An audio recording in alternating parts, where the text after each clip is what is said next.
In some ways, American yoga, and thank God what most people are doing is American yoga and not real yoga, because our world would be getting a lot worse if it was the other way around. But that aside, American yoga, I think to some extent comes from the same underlying cultural assumptions that certain varieties of very modern Protestant Christianity come from.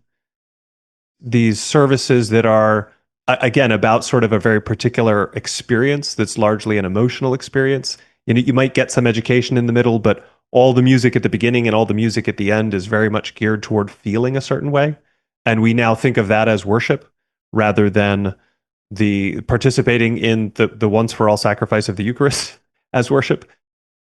And so in some ways, I think this phenomenon of American yoga comes from the same underlying impulses of I want to give import and weight and meaning to my feelings because I'm being raised in a culture that doesn't give weight or meaning to anything else.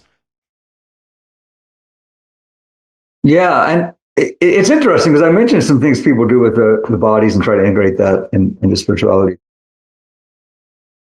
But you're right also that we do live in this Gnostic age where we are so close, we are so focused on our emotional state along with our psychological state. I often think it's spirituality.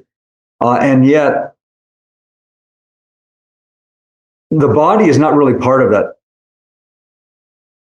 spiritual life in a lot of ways. And, for example, I mean, in the Orthodox Church, we are always involving our bodies in our spiritual life.